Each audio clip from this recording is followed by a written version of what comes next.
याकूब 1 उसकी 22 से 27 आयत को पढ़ेंगे। लिखा, परंतु वचन पर चलने वाले बनो और सुनने वाले ही नहीं जो अपने आप को धोखा देते हैं। बोलो, अपने पड़ोसी को वचन पे चलना है, सिर्फ सुनना नहीं।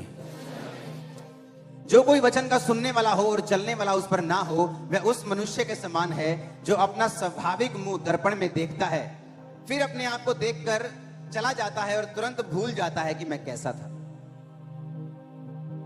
जो वचन को सुनता है, आई एम ब्लेस्ड। हाँ, पास्टर बोलता है, बोलो I am blessed, I am blessed, और घर जाता बोलता है, ओ मेरे को तो पैसे ही है नहीं, मैं तो गरीबी बहुत हूं।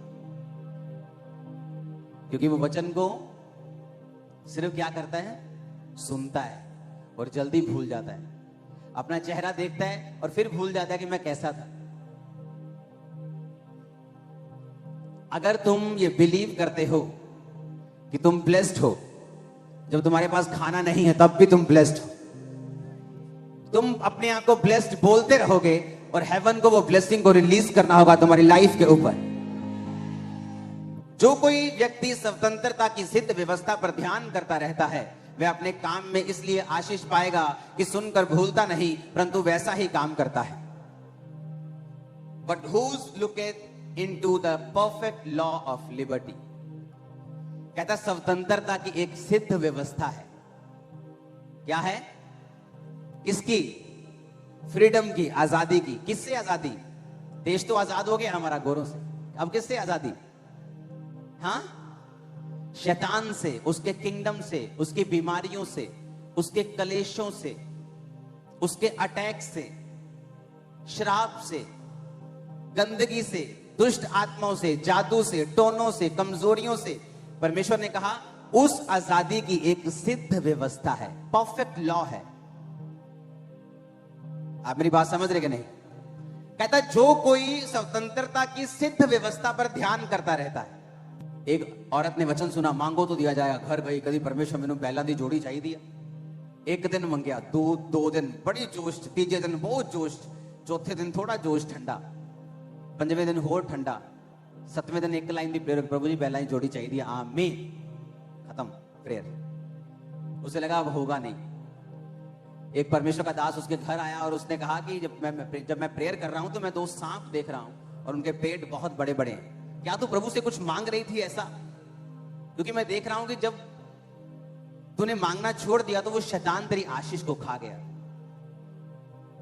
परमेश्वर ने कहा, जब उसने दूत को भेजा, दानियेल के पास दूत आया और उसने कहा जब तूने रोजे रखने शुरू किए थे, जब तूने प्रार्थना करनी शुरू की थी, तो पहले ही दिन परमेश्वर ने मुझे आसमान से तेरा उत्तर देने के लिए भेज दिया था।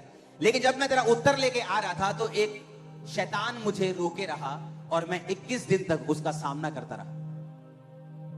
अब विश्वासी मांग चुका है, परमेश्वर भेज चुका है, लेकिन बाइबल कहती है इस रास्ते में शैतान उस आशीष को रोके हुए है ताकि उसके विश्वास को खराब कर सके कि प्रार्थना करने से कोई फायदा नहीं होगा।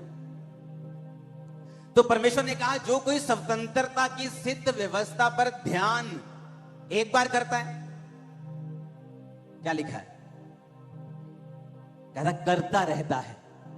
आज आपको बिलीव है उसके कोड़े खाने से मैं चंगा हो चुका हूं, कल अगर रिपोर्ट और बुरी आती है, आप फिर परमेश्वर की प्रेजेंस में जाएंगे, बोलेंगे खुदाबंद नहीं, तेरे वचन में लिखा तेरे कोड़े खाने से मैं चंगा हो चुका।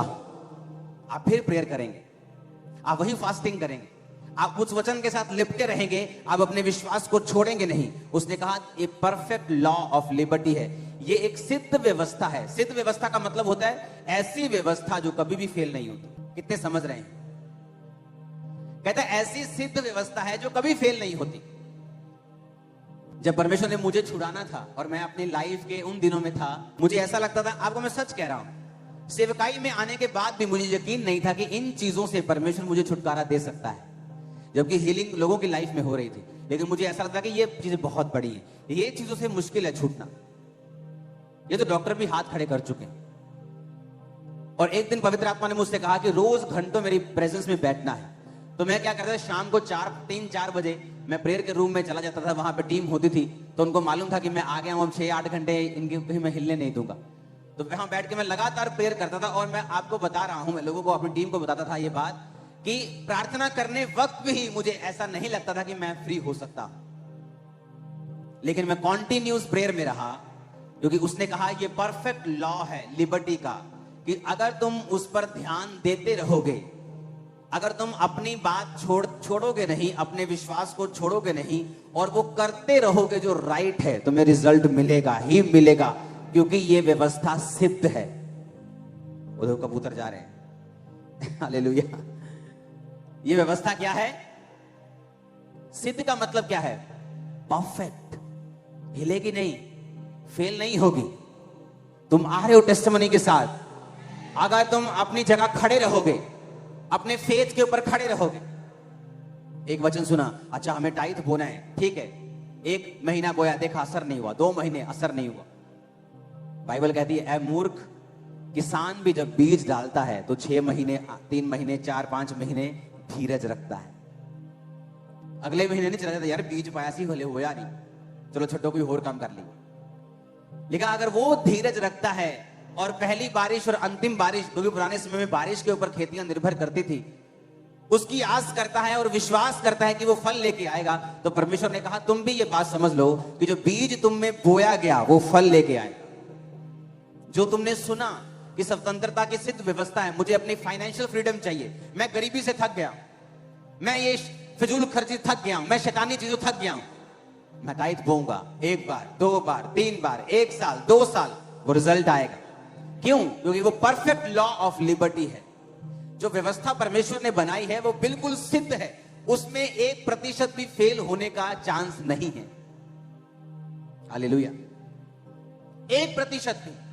अगर आपको हीलिंग चाहिए, उसके लिए व्यवस्था बनी है। अपने शरीरों को पवित्र कीजिए, प्रार्थना में जाइए, अंगीकार कीजिए, परमेश्वर के करीब जाइए, अंगीकार कीजिए उसके कोड़े खाने से मैं चंगा हो चुका हूं। प्रभु की आत्मा की अगुवाई मांगिए, प्रार्थना सभाओं में मांस पैर को कीजिए, आमीन आमीन बोलिए, विश्वास को कीजिए। वो स्वतंत्रता की सिद्ध व्यवस्था है। लेकिन उसने ये नहीं कहा कि 1 बार करो, उसने कहा जो कोई स्वतंत्रता की सिद्ध व्यवस्था पर ध्यान करता रहता है, कॉन्टिन्यूज, रोज। आज आपका दिल कर रहा है, कल नहीं करेगा। आज प्रार्थना करने का दिल कर रहा है, लोग आके पूछते हैं, कई बार बोलते हैं कि पास्टर जी मेरा प्रार्थना करने को दिल नहीं करता, तो मैंने कहा मेरा भी नहीं करता दिल नहीं करेगा प्रेयर करने का। लेकिन जब आपको वचन का ज्ञान हो जाता है, आपको ये मालूम हो जाता है कि ये राइट है, ये रॉन्ग है, आप उसके लिए खड़े रहते हैं। दुनिया तड़फे, दुनिया मरे, दुनिया लोट लोट के डांस करे, आप अपनी सच्चाई से हटेंगे नहीं कभी। आप समझ रहे हैं मेरी बात? मैं अपने बर्थडे वाले दिन या तो नाइजीरिया में होता था अपने स्पिरिचुअल फादर के पास, या अगर मैं यहां पे हूं, आपने मुझे कभी भी बर्थडे वाले दिन बाहर नहीं देखा होगा। मैं सुबह घुसता हूं प्रेयर रूम में, रात को 4 जनवरी को घुसता हूं, 5 जनवरी को निकलता हूं। मेरा पहला व्यक्ति, मेरा पहला शख्स जिससे मैं बर्थडे में एंटर करते वक्त बात करता हूं, वो पवित्र आत्मा है। पिछले कई सालों से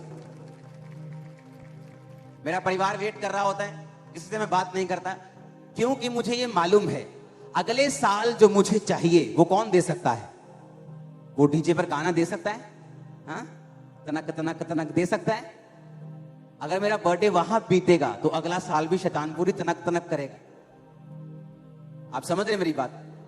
तो मुझे पता है कि वो ग्रेस मुझे प्रभु की प्रेजेंस से मिलनी है, तो मैं अपना बर्थडे उसकी प्रेजेंस में बिताता हूं। कितने मेरी बात को समझ रहे हैं? ना मुझे बर्थडे मनाने का शौक है, आप लोगों में आ जाता हूं, इधर से फूल लिए, उधर से 2 फूल लिए, ये मेरा बर्थडे है। हालेलुया। मुझे मालूम है कि मेरा हर दिन बर्थडे है अगर पवित्र आत्मा मेरे साथ है तो मैं उस प्रेजेंस में, क्योंकि मुझे स्वतंत्रता की सिद्ध व्यवस्था मालूम हो गई, मुझे ये सोर्स मालूम हो चुका है कि मेरा सोर्स कौन है। आज प्रॉब्लम यह है कि लोगों को अपना सोर्स पता नहीं कि मुझे बरकत चाहिए कहां से आएगी। वो रिश्तेदारों की ओर देखते हैं, डॉक्टर्स की ओर देखते हैं, आदमियों की ओर देखते हैं। जब आपको स्वतंत्रता की सिद्ध व्यवस्था, परफेक्ट लॉ है, कहता कभी भी ये टूटता नहीं, ये फेल नहीं होता, ये कम नहीं होता, आज काम करेगा कल नहीं करेगा, अच्छा 2000 साल पहले बना था आज की दुनिया में काम करेगा, कहता है ऐसा नहीं है, ये परफेक्ट है, आज भी काम करेगा, 100% काम करेगा अगर तुम चलोगे तो करना क्या होगा? अब मुझे अपना सोर्स ढूंढना होगा कि मेरा सोर्स, जो मेरा सोता जो है वो परमेश्वर है, तो मुझे अपना समय परमेश्वर को देना है ताकि मैं अपने सोर्स से सभी चीजों को ले सकूं।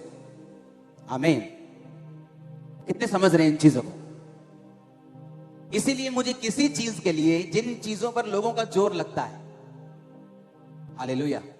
आप कोई चीज आप देख लो इंटरनेट के ऊपर, कहीं भी देख लो, मैं कहीं जोर लगाने में नहीं जाता हूं। जब आप प्रभु के साथ हैं, आपके साथ इतने हजारों लोग बिना पे के खड़े हो जाते हैं कि लोग बोलते हैं यार ये किससे पंगा लिया है। आप समझ रहे मेरी बात? क्योंकि मेरा सोर्स कौन है? पवित्र आत्मा। मेरा समय किसके साथ जा रहा है? जब आपको सोर्स मालूम होता है कि मेरी ब्लेसिंग का, मेरी ताकत का सोर्स परमेश्वर है, आप फिर बेचिंत हो जाते हैं और ये स्वतंत्रता की सिद्ध व्यवस्था पर ध्यान करता रहता है। और वो अपने काम में इसलिए आशीष पाएगा कि सुनकर भूलता नहीं। उसे सुन गया कि मुझे टाइट देना है, सुन गया मुझे प्रेयर करनी, सुन गया मुझे इस तरह से परमेश्वर में चलना है, और बाइबल कहती फिर उसे भूलता नहीं, उसे रोज करता है। दिल करे ना करे, मन करे ना करे, सिचुएशन बदल जाए, परिस्थितियां बदल जाए, लेकिन वो उसी वचन पे खड़ा रहता है, तो बाइबल कहती उससे स्वतंत्रता पाने से कोई भी रोक नहीं सकता। अगर आप जेन्युइन हैं और आप परमेश्वर से एक जेन्युइन फ्रीडम को लेना चाहते हैं, आपको वचन के ऊपर कंप्लीट चलना पड़ेगा। 31 का वचन सुना, वेदी प्रार्थना की बना ली, और 10 दिन बाद वेदी कहां है जी पता ही नहीं। इसलिए उसने कहा वो वचन को सुनकर भूलता नहीं और वैसा ही काम करता है। कि 31 को मुझे सुना था मुझे वेदी बनानी है प्रेयर की, वेदी बनाई, जनवरी को भी बनी हुई है, फरवरी को बनी हुई है, मार्च भी बनी हुई है। आप मेरी बात समझ रहे कि नहीं? ये नहीं 31 को वचन सुना, 2, 3, 4 जनवरी को बनी, 5 को मिस हो गई, 6 को मिस हो गई, 10 ਨੂੰ फिर खोता बोड़ थे, फिर वही कुछ, वही गाने, वही टीवी, वही सिस्टम, कुछ बदला नहीं। बस 31 नाइट के बाद 4 दिन बदले, उसके बाद फिर होते थे होते। इसलिए परमेश्वर ने कहा तुम डिलीवर नहीं, इसीलिए तुम स्वतंत्र नहीं, इसीलिए तुम कंट्रोल नहीं कर पा रहे अपनी लाइफ के उन हिस्सों को जहां तुम चाहते हो कंट्रोल हो। अगर तुम चाहते हो तुम्हारे परिवार पर तुम्हारा कंट्रोल हो, तुम्हारे फाइनेंशियल लाइफ पर तुम्हारा कंट्रोल हो, तुम्हारी सेहत पे तुम्हारा कंट्रोल हो, अपनी स्पिरिचुअल लाइफ को कंट्रोल में कर लो, सब कुछ कंट्रोल में आ जाए। अगर तुम्हारी स्पिरिचुअल लाइफ कंट्रोल में आ गई, सब चीजें ऑन लाइन में आ जाए। फिर पढ़ेंगे उसको, कहता है वो स्वतंत्रता की जो व्यक्ति सिद्ध व्यवस्था पर ध्यान करता रहता है, वो अपने काम में इसलिए आशीष पाएगा कि सुनकर भूलता नहीं। स्वतंत्रता की, बोलो अपने पड़ोसी को, सिद्ध व्यवस्था। फिर से बोलो पड़ोसी को, फिर से बोलो पड़ोसी को। आमीन। एक ऐसी व्यवस्था जो कभी फेल नहीं होती, एक ऐसी व्यवस्था जो कभी फेल नहीं होगी, वो स्वतंत्रता की है, वो फ्रीडम की है। और जब आप पवित्र आत्मा के साथ समय बिताएंगे, तो बाइबल कहती है जहां कहीं परमेश्वर का आत्मा है वहां आजादी है। आपको क्या लगता है, आप प्रार्थना की वेदी बनाकर रोज प्रभु के सामने जाएंगे, आपको क्या लगता है वो आपसे बात नहीं करेगा?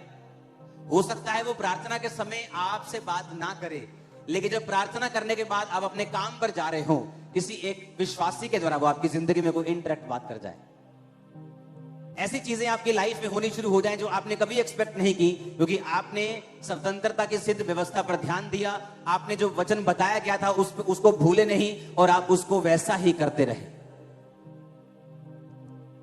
आमीन। उसने कहा वो व्यक्ति भूलता नहीं परंतु वैसा ही करता है।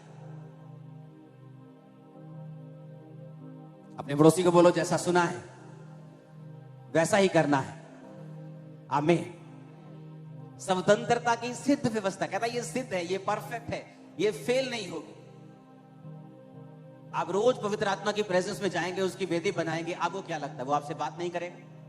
वो आपको छुड़ाएगा नहीं, वो आपसे बात करेगा अपने तरीके से। उस सिस्टम को ऐसा बनाएगा कि आप आपके आसपास, सुनो मेरी बात, बाइबल कहती है जब हम मत्ती की पुस्तक पढ़ते हैं कि जीसस क्राइस्ट जब यूहन्ना बंदी बना लिया गया तो गलील को छोड़कर वो चले गए कफरनहूम में। पता क्या लिखा आगे? कहता इसलिए कि लिखा है यशायाह भविष्यवक्ताओं के द्वारा कि जो अंधकार में पड़े थे उन्होंने बड़ी ज्योति देखी। जीसस क्राइस्ट जब गलील को छोड़ के गए तो वो लिखा हुआ था। क्या था? अब मेरी बात ध्यान से समझना। यीशु मसीह जब यूहन्ना को जेल में डाल दिया तो बाइबल कहती यीशु मसीह गलील छोड़कर कफरनहूम में चले। समझ आ गई इतनी बात? आगे लिखा है बाइबल में, क्योंकि लिखा है यशायाह भविष्यद्वक्ता की पुस्तक में 700 साल पहले कि हे कफरनहूम, कि लिखा है कि यीशु मसीह का वहां जाना प्रोफेटिक था। बाइबल में लिखा हुआ था कि यीशु मसीह वहां जाएंगे। समझ आई? क्यों? यीशु मसीह के अंदर पवित्र आत्मा था, बाप का आत्मा था। समझ आई ये बात? जिस दिन आप जीसस क्राइस्ट को अपना उद्धारकर्ता ग्रहण करते हैं, ये बड़ी डीप चीज मैं आपको बता रहा हूं, आपके अंदर परमेश्वर का आत्मा आ जाता है। ओके? अब आपको मालूम है आप जो भी करेंगे या आप जहां भी जाएंगे वो सब ऑलरेडी प्लान्ड है परमेश्वर के द्वारा। आपको लगता है आप फिर से वही बोरिंग जॉब पे जा रहे हो, मॉर्निंग 9। नहीं नहीं नहीं, वो चेंज हो चुका है। वहां से कहीं और डायरेक्शन में खुदाबंद का स्पिरिट आपको ले जाएगा। पता है क्यों? क्योंकि होली स्पिरिट कहां है आपके? जब जीसस के अंदर होली स्पिरिट था तो लिखा वो जहां भी जा रहा था वो ऑलरेडी डिसाइड हो चुका था बाप के द्वारा कि ये वहां वहां वहां जाएगा। इसलिए बाइबल कहती है कि धर्मी के स्टेप्स गॉड के ऑर्डर किए होते हैं, खुदा की ओर से होते हैं। आप मेरी बात समझ रहे हैं? इसलिए कहा कि जब पवित्र आत्मा तुम्हारे अंदर हो तो पाप की ओर मत जाओ, क्योंकि वो परमेश्वर का रास्ता नहीं है। वहां आप डिवाइन हेल्पर्स नहीं पाएंगे, वहां आप पीस नहीं पाएंगे, वहां तरक्की नहीं होगी, वहां आप परमेश्वर के मकसद को पूरा नहीं कर पाएंगे, वहां शैतान से आजादी नहीं होगी। जब आप परमेश्वर की आत्मा आपके अंदर आ गया, उसके बाद आप विश्वास से चलते जाओ, क्योंकि परमेश्वर चीजों को अरेंज करेगा, इवेंट्स अरेंज करेगा, घटनाएं बनाएगा जो आपको ऊपर के बाद ऊपर लेके जाएंगे और आप कभी नीचे नहीं हो। आप मेरी बात समझ रहे कि नहीं? लेकिन शर्त यह है आपके अंदर होली स्पिरिट होना चाहिए। होली स्पिरिट का मतलब यह नहीं है कि आपको गैर भाषा होनी चाहिए। अगर आप जीसस क्राइस्ट को अपना उद्धारकर्ता मानते हैं, बपतिस्मा ले लिया है, पवित्र आत्मा आपके अंदर है, हां, पवित्र आत्मा की भरपूरी एक अलग चीज है। गैर भाषा भरपूरी में आता है, वरदान में आता है। लेकिन हर बंदा जो पवित्र आत्मा से प्यार करता है, परमेश्वर से प्यार करता है, वचन से प्यार करता है, उसका परमेश्वर सिर्फ एक ही है, वो उसी के आगे सिर झुकाता है। वो हर एक व्यक्ति परमेश्वर की आत्मा उसके अंदर है। और बाइबल कहती है अगर वो प्रभु के साथ वफादार होगा, आपको लगता है कि उस दिन आप शॉप पे किसी पे जा रहे हो, इवन तक कि कोई छोटी मोटी दुर्घटना भी आपको लगता है कि शैतान ने की, नो, मेरा किसी ने गोडाउन जला दिया। सुबह 50 लोग होते थे चर्च में, तो चर्च आ गए, ओ पास्टर जी बहुत बुरा हुआ, बहुत माड़ा होया, चलो कोई गल नहीं। मैं कहा कहां लिखा है बाइबल में बुरा हुआ? जिनके अंदर पवित्र आत्मा है, बाइबल कहती है सब बातें मिलकर जो मसीह यीशु से अर्थात जो उसकी इच्छा के अनुसार बुलाए गए हैं। इसका मतलब अगर परमेश्वर का आत्मा मेरे अंदर है और मैं प्रभु से प्रेम करता हूं, सब बातें मिलकर किसको पैदा करेंगी? उस बिजनेस के चलने के बाद वो 50 की कलीसिया उसी साल 500 की हो गई थी। और उसके बाद वो इतना बढ़ी, इतना बढ़ी, इतना बढ़ी कि इस जगह पे आने से पहले चर्च ने 7 साल में 8 जगहें बदली और फिर यहां पहुंचे। जहां जाते थे जगह भरती थी, जहां जाके फुल हो गया, जहां गए फुल हो गया। अब कभी साथ वाला लड़ रहा है, कभी पड़ोसी लड़ रहा है, तो परमेश्वर ने जगह ये दे दी कि हमारा पड़ोसी कोई नहीं, हमें अपने आप के पड़ोसी। हालेलुया। और पड़ोसी काट ही देता है। जब से मैं परमेश्वर में आया हूं, मेरा पड़ोसी नहीं है। सही, मेरा घर भी मॉडल टाउन में जहां था, साथ वाली मेरे घर में चौकी थी, पुलिस वाले थे, तो मेरे पड़ोसी पुलिस वाले थे। तो आदमी वहां पे घर वगैरह कुछ नहीं था, मार्केट के बीच में वो जगह थी। जब मैं यहाँ पे आया हूं खामरा में, तभी मेरा पड़ोसी वहां कोई नहीं। अब मैं जहां रहता हूं, मेरा पड़ोसी कोई नहीं, आप मेरे पड़ोसी हो। तो मुझे परमेश्वर ने शांति में रखा हुआ है। जहां मैं प्रेयर करता हूं वहां पिन ड्रॉप साइलेंस है। अगर यहाँ पिन भी गिरती है धरती में तो वहां आवाज आती, इतनी साइलेंस में प्रेयर करता हूं। हालेलुया। आप मेरी बात समझ रहे कि नहीं? अगर होली स्पिरिट आपके अंदर है, वो हर घटना को अरेंज करेगा। आपकी लाइफ में होने वाली हर घटना परमेश्वर के द्वारा अरेंज होगी।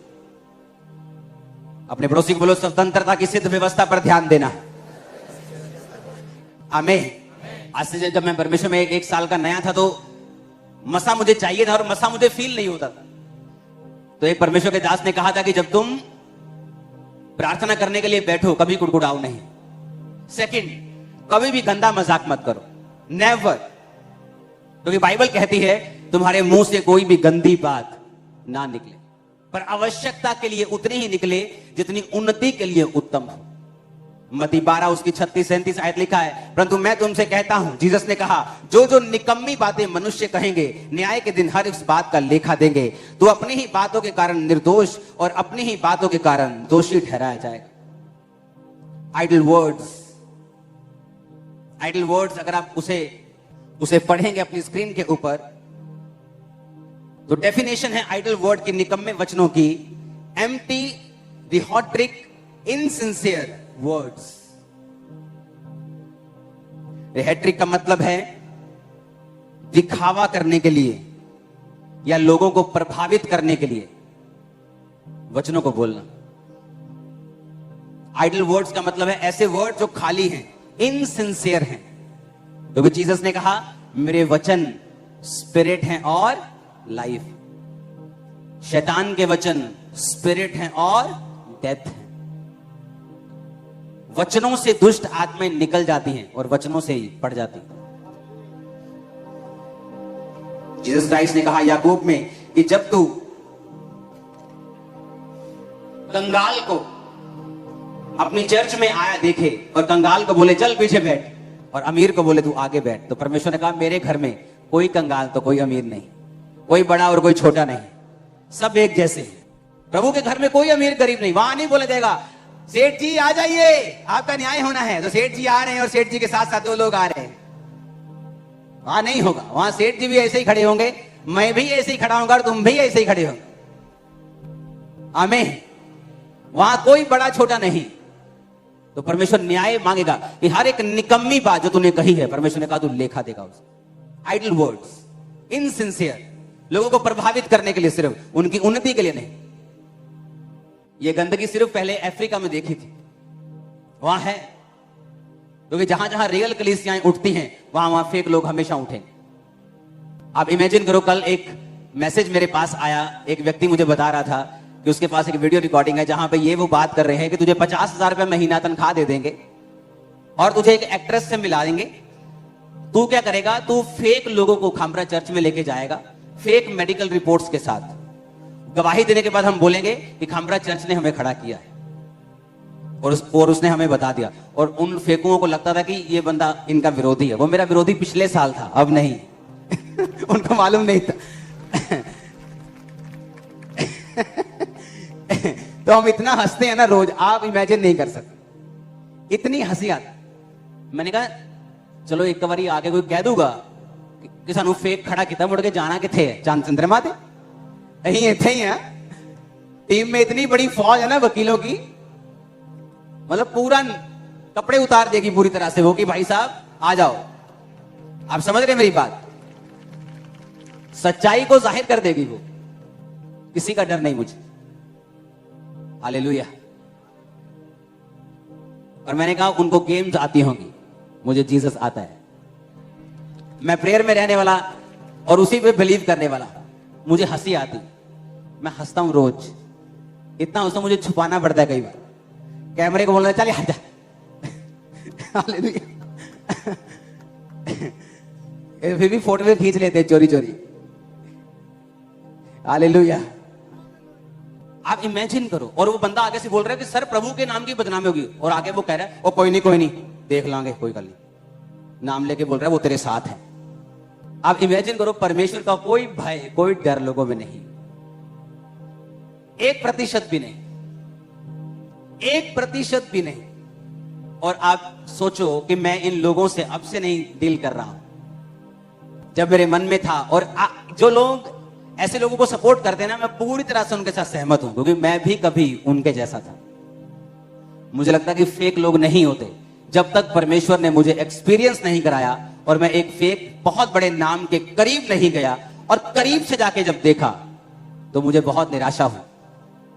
उनका पैसा परमेश्वर है, उनको कोई परवाह नहीं है कि परमेश्वर के सामने गलती करने पर परमेश्वर क्या सोचेगा। उनको यह परवाह है कि लोगों में हमारी इमेज क्या है, उसको सुधारो। लोगों में इमेज सुधरनी चाहिए, परमेश्वर के सामने कोई चक्कर नहीं।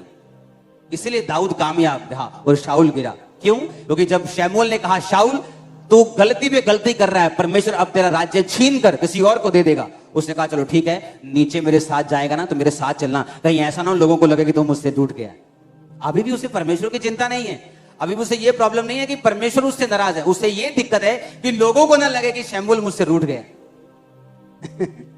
अभी भी लोगों की परवाह है, परमेश्वर की कोई परवाह नहीं।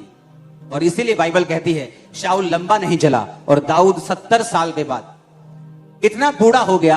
आप देखेंगे इजराइल की हिस्ट्री में कोई राजा नहीं था दाऊद के जैसा, जिसने 70 लड़ाइयां लड़के बिना किसी अपने शारीरिक नुकसान के वो जीवित रहा और उसको हटाया नहीं क्या मार के, राजद्रोह की गोष्ठी करके, बल्कि उसने खुद अपने हाथों से अपनी गद्दी अपने बेटे को दी। आपको कोई राजा ऐसा नहीं मिलेगा। क्यों? क्या दाऊद ने गलती नहीं की उसने गलती, पर उसने अपनी गलती को स्वीकार किया कि प्रभु मुझ पे दया कर, मुझसे गलती हो गई, मुझे माफ कर, मुझे अपना आत्मा दे, अपनी आत्मा को मुझसे अलग ना कर, अब मैं तेरा हूं, मेरी हड्डियों की बेचैनी दूर कर। दाऊद को परवाह नहीं थी लोग क्या कहेंगे, उसको परवाह थी मेरा परमेश्वर मुझसे नाराज नहीं होना चाहिए। लेकिन आज लोगों को परवाह है कि इंटरनेट पे उनकी छवि खराब नहीं होनी चाहिए। इंटरनेट एक फेक दुनिया है, इसलिए ना तो कभी मैं इंटरनेट की ट्रोलिंग से डरता हूं, ना किसी ऐसे फेक लोगों से डरता हूं। ये एक फेक दुनिया है। यहां पर आप सिर्फ अपना काम करने जाते हैं और उन लोगों तक पहुंच जाते हैं जो जेन्युइन है, अदरवाइज ये एक फेक लाइफ है। मैं इस पे बिलीव नहीं करता हूं। परमेश्वर के सुसमाचार को फैलाने के लिए उसका यूज करो, लेकिन वो ओरिजिनल लाइफ नहीं है। बड़े बड़े भाषण देने वाले अगर आप उनकी फैमिलीज में जाके देखेंगे, आपको महसूस होगा कि इनके लाइफ में परमेश्वर एक रत्ती भर भी नहीं। मैं आपको सच कह रहा हूं, आपको महसूस होगा। एक विश्वासी भी ऐसा अपनी वाइफ के साथ नहीं करता होगा जो ये लोग करते हैं। बेल्टों से मारना, खतरनाक काम करने जो आपके दिमाग में भी कभी नहीं आ सकता, क्योंकि हमें इंटरनेट की परवाह है कि लोग क्या सोचेंगे। ये तो बिल्कुल नहीं परवाह कि परमेश्वर क्या सोच रहा है, उसके दिल में क्या चल रहा है, परमेश्वर के सामने क्या मैं सही हूं। हालेलुया। हमें अपनी लाइफ को बिना डिस्ट्रैक्शन के लेके जाना है। 2024 सुसमाचार का साल है। तैयार हो जाओ दुनिया के हर चैनल के ऊपर जाने के लिए। और शैतान को मालूम है कि ये सुसमाचार की ओर चल पड़े हैं। अब हमें प्रार्थनाएं करनी होंगी, अपने बीजों को बोना होगा, प्रेयर्स करनी होगी, फास्टिंग करनी होगी, क्योंकि पैसा एक छोटा हिस्सा है इस चीज के लिए। प्रार्थना का एक बड़ा महत्व है इस चीज के लिए, क्योंकि प्रेयर जो है वो रास्तों को साफ करती है। और आप देखेंगे कि परमेश्वर किस तरह से शैतान के मंसूबों को, उसके चीजों को नाकामयाब करके उसको शर्मिंदा करे। और मैं आपको एक बात समझाना चाहता हूं, ये शुरू से आदत रही है मेरी कि जब आपको परमेश्वर के लिए खड़े होने का मौका मिले, मत डरो, खड़े हो जाओ। अकेले हो, भीड़ हो, कोई प्रॉब्लम नहीं, खुदावंद आपके साथ होगा। और जितने डरपोक लोग हैं ये समय पे नहीं बोलते, समय पे जब बोलने का समय तो प्रेम का प्रचार करता। क्या प्रेम का मतलब यह है कि एक वैश्या को बचाने के लिए मुझे उसके साथ सोना पड़ेगा, एक शराबी को बचाने के लिए मुझे उसको शराब पीनी पड़ेगी? ये प्रेम है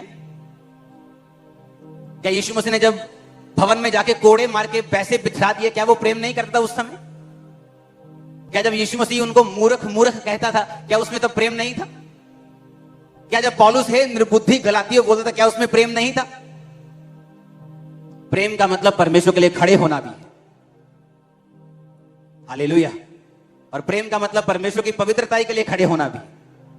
अपने घर में पवित्रता को मेंटेन करें, अपनी लाइफ में मेंटेन करें, सिद्ध व्यवस्था के ऊपर ध्यान दें कि सिद्ध व्यवस्था क्या कहती है। मुझे इसमें खड़े रहना है और मुझे भूलना नहीं, मुझे लगातार इसमें बने रहना है। आप सेव नहीं होंगे, मैं आपको बता रहा हूं, आप सेव नहीं होंगे, आप सेव नहीं होंगे परिवारों समेत।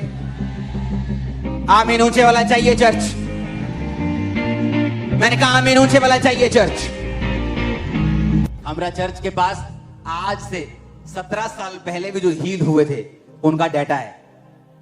तुम एक गेम खेलोगे, मैं 1000 बंदा खड़ा कर दूंगा जो आज गवाही देगा कि 15 साल पहले मैं कैंसर से हील हुआ हूं। ये मेरी फोटो तब की, ये अब की। क्या कर लोगे तुम जेन्युइन को हरा नहीं सकते, तुम लाख कोशिश कर लो। और ये टेस्ट है, फर्स्ट आएंगे। आमीन। तुम भी मेरे साथ फर्स्ट आने वाले। हालेलुया। ऊंची आवाज में हालेलुया। पिछले डिलीवरेंस मीटिंग से लेके 31 नाइट तक जितना वचन प्रीच हुआ है उसे दोबारा सुनो घर जाकर और उसे फॉलो करो। डिलीवरेंस वीक से कब तक? बोलो अपने पड़ोसी को, डिलीवरेंस वीक से 31 नाइट। और मैं अपनी टीम को बोलना चाहता हूं, जो आप लाइव चलाते हो, 31 से लेके सारे सरमन अलग अलग चलाओ लाइव पर। जब भी लोग देखें तो यही इन्हीं चीजों को देखें और उन्हें दोबारा सुनो और दोबारा सुनो और उसे फॉलो करो। और ये देखो कि आप भूले नहीं जो वचन बोले गए हैं, आप उन्हीं पे चलते रहें। 2024 आपकी टेस्टिमनी बिल्कुल श्योर है। मैं आपको सच कह रहा हूं, 100% श्योर है। जो वचन मैंने आपको डिलीवरेंस वीक्स के दौरान दिया है वो आम वचन नहीं है। अगर आप उसे दोबारा सुनेंगे आपको लगेगा प्रभु अभी भी मुझसे बात कर रहा है। उसको सुनो दोबारा से और उसको फॉलो करो, क्योंकि परफेक्ट लॉ ऑफ लिबर्टी यही है। अगर मुझे लिबर्टी चाहिए तो यही लॉ है और ये परफेक्ट है, ये सिद्ध व्यवस्था है जो परमेश्वर ने मुझे दी है। और बस एक उसकी कंडीशन है कि उसे करते जाना है, उसे छोड़ना नहीं। दिल करे ना करे, वातावरण कैसा है, परिस्थितियां कैसी हैं, दुख है सुख है, नो प्रॉब्लम। दिल कर रहा है नहीं कर रहा, करते जाना है, करते जाना है, करते जाना है। आप सेम नहीं होंगे। आमीन ऊंचे वाला चाहिए चर्च, आमीन ऊंचे वाला चाहिए चर्च। Hallelujah, hallelujah. अपने पड़ोसी को बोलो, परफेक्ट लॉ ऑफ लिबर्टी, सिद्ध व्यवस्था स्वतंत्रता की तुझे ध्यान देना है। वचन जो सुना है भूलना नहीं है और उस पर चलते जाना है। आमीन। और जो मोटे मोटे वचन हैं, जो मेजर हैं, वेदी बनाना, रोज प्रेयर करना, बाइबल, वो अपने घरों के ऊपर व्हाइट पेपर्स बना के या ऐसी चीजें बना के, फ्रेम्स बना के, उन्हें लिख के या प्रिंट करा के रखो। आप देखो क्या होता है। ओके, अपने बेडरूम में, अपने बाथरूम में, अपने जहां भी, मुझे प्रेयर भूलना नहीं, वचन भूलना नहीं। हर जगह जहां आप जाएं आपको वो नजर आए और वो आपके दिमाग में छप जाना चाहिए। आप जहां भी अपने घर में जाएं वो सामने लिखा, आज प्रेयर की है क्या? हालेलुया। क्या आज बाइबल पढ़ ली है? तो आपको समझ आएगा। ये मेजर वचन जो हैं आपके घरों में लिखे होने चाहिए, आप नोटिस करोगे। मैं आपको बता रहा हूं, डिलीवरेंस खेल नहीं है, ये इंटरटेनमेंट नहीं है, ये एक सीरियस इशू है। फैमिली डिलीवरेंस, नशों से फैमिली की डिलीवरेंस लेना, पापों से, श्रापों से, गरीबी के श्राप से इजी नहीं। आपको एफर्ट करना पड़ेगा और लगातार टिके रहना पड़ेगा और आप फ्री होकर वापस आएंगे। चलो तो सही, आज से स्टेप लेना स्टार्ट करेंगे। आमीन। जो वचन बोला गया, प्रीच किया गया पिछले हफ्तों में, आप उस पर चलेंगे, आप उसको सुनेंगे, आप उसको फॉलो करेंगे। फिर आपको यह समझ आएगी कि आपको इन वचनों के ऊपर कॉन्टिन्यूस ध्यान देना है और इन पे चलना है। सिद्ध व्यवस्था स्वतंत्रता की दिमाग में रखना है कि लिबर्टी की, फ्रीडम की एक व्यवस्था है सिद्ध, जो मुझे मिली है वचनों से, बाइबल से, प्रोफेटिक वर्ड के रूप में। मुझे उसको फॉलो करना है और मैं कभी फेल नहीं होगा। आप में से एक भी जन फेल होने के लिए नहीं बनाया गया है। Single person. इमेजिन करो, जो साइंटिस्ट हैं, हाँ? एक साइंटिस्ट था ना जो बिल्कुल व्हील चेयर के साथ जुड़ा हुआ था, क्या उसका नाम है? स्टीव हॉकिंस, ऐसा कुछ नाम है, हाँ? या स्टीवन हॉक, जो भी इसका नाम है। इमेजिन करो, वो बोल नहीं सकता, चल नहीं सकता, कुछ नहीं कर सकता, लेकिन महान साइंटिस्ट में आता है। सोचो, एक आदमी अपनी शारीरिक एबिलिटी से इतना बढ़ सकता है, और सोचो जिसके अंदर पवित्र आत्मा है वो कहां जा सकता है, किस पोजीशन पे जा सकता है, कैसे झंडे गाड़ सकता है अगर वो खुदा के नाम में आ जाए तो। आप समझ रहे मेरी बात? जस्ट वो फेथ जगाने वाला काम है कि अगर परमेश्वर मेरे साथ है मैं क्या कर सकता हूं। अपने हाथों को उठाओ, अपने घुटनों के बाहर आ जाओ, अपने हाथों को उठाकर थैंक यू जीसस हिलाओ। अपने हाथों को थैंक यू जीसस बोलो। याद रखो, मनन करना, मेडिटेट करना बहुत इंपॉर्टेंट है डिलीवरेंस के लिए। कि क्या बोला गया था मुझे, जो बोला गया था उस पर भी मनन करते रहना, क्योंकि ये परफेक्ट लॉ है, कभी गिरेगा नहीं। उस पर चलना, उसके विषय में काम करना, योजनाओं को बनाना कि मैं किस तरह से इस वचन के ऊपर चलकर इसे पूरा करूं। आप जानते हैं जीसस ने क्या कहा? जीसस ने कहा, अन्य जातियां इन्हीं वस्तुओं की खोज में रहती हैं, वो क्या खाएंगी, पिएंगी, रहेंगी, जाएंगी। लेकिन तुम्हारा स्वर्ग के पिता जानता है तुम्हें इन वस्तुओं की जरूरत है। कहा कि नहीं कहा? आंखें खोल के मेरी ओर देखो, कहा कि नहीं कहा? पर जीसस ने कहा परंतु तुम मेरे धर्म और राज्य की क्या करो। तो ये वस्तुएं भी तुम्हें पीछे पड़ के क्या होंगी? लोगों को पता क्या लगता है? आज जब जीसस बोल रहे ना खोज करो, आपको क्या लगता है खोज कैसे होगी? अच्छा ये बताओ, आसान होगी कि मुश्किल होगी? कभी खोज करते देखा डायनासोर की हड्डियों की? आसान होती? भाई साहब 10-10 साल एक पहाड़ को खोदते रहते, खोदते भी ऐसे नहीं कि जेसीबी लाई धैड़ तेरे दी खोद दिए, इतने से ब्रश से ऐसे 10-10 साल 5-5 साल खोज करने वाले। खोज करना फोकस वालों का काम है। खोज करने का मतलब है कि अपनी लाइफ की सारी एनर्जी इकट्ठी करके एक चीज पे लगा देना, उसे खोज बोलते हैं। पीएचडी स्टूडेंट है यहां पे?